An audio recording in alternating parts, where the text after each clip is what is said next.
எக்ஸல்ல for example star ratings எப்படி கொண்டு வரலாம்னு பார்க்கலாம். ஃபார் எக்ஸாம்பிள் இங்க லிஸ்ட் ஆஃப் ப்ராடக்ட்ஸ் இருக்கு, இங்க வந்து ரேட்டிங் இருக்கு. இப்போ எப்படி கொண்டு வரலாம்னு பார்க்கலாம். ஈக்குவல் டு ரிப்பீட் ஃபங்க்ஷன், அதுல டெக்ஸ்ட் ஆர்குமெண்ட்ல இப்போ நம்மளுக்கு எது ரிப்பீட் ஆகணுமோ அதை டெக்ஸ்ட்ல கொடுக்கணும், டபுள் கோட்ஸ்ல கொடுப்போம். இந்த மாதிரி டபுள் கோட்ஸ்ல இப்போ வந்து நம்மளுக்கு ஸ்டார் தான் ரிப்பீட் ஆகணும், அதனால டெக்ஸ்ட் ஆர்குமெண்ட்ல யூனிகார் ஃபங்க்ஷனை கொண்டு வரலாம். அதுல நம்பர் ஆர்குமெண்ட்ல 9733 கொடுத்துட்டு பிராக்கெட் க்ளோஸ் பண்ணிட்டு இப்போ அதை அப்படியே செலக்ட் பண்ணி பார்த்தீங்கன்னா தெரியும், அந்த ஃபீல்டு ஸ்டார் வந்திருக்கும். கமா கொடுத்தோம்னா நம்பர் ஆஃப் டைம்ஸ் அது வந்து இந்த செல்லில் கொடுத்துருக்கோம். அந்த செல்லை செலக்ட் பண்ணிட்டு எண்டில் பிராக்கெட் க்ளோஸ் பண்ணிட்டு இப்போ என்டர் கொடுக்குறோம். பார்த்தீங்கன்னா இந்த இங்க வந்து ரேட்டிங் 2 இருக்கிறதுனால இங்க 2 ஸ்டார் வந்திருக்கு. இது அப்படியே ஆட்டோ ஃபில் பண்ணிக்கலாம்.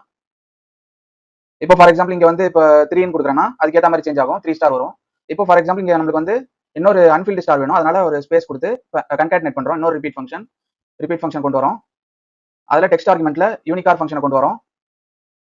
அதுல நம்பர் ஆர்குமெண்ட்ல 9734 கொடுத்துட்டு எண்டில் பிராக்கெட் க்ளோஸ் பண்ணிட்டு கம்மா கொடுத்தோம்னா நம்பர் ஆஃப் டைம்ஸ் அது வந்து இந்த ரேட்டிங் இருக்கிற செல்லை செலக்ட் பண்ணிட்டு இப்போ பிராக்கெட் க்ளோஸ் பண்றதுல ஒரு சின்ன விஷயம் இருக்கு.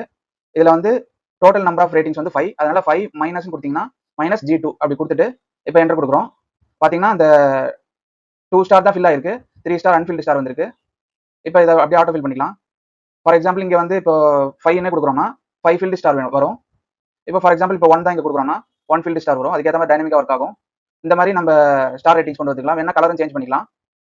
இன்னொரு மெத்தட் பார்க்கலாம். இப்போ ரிப்பீட் ஃபங்க்ஷன்ல நம்ம கண்டிஷனல் மெசேஜும் கொடுக்க முடியும்.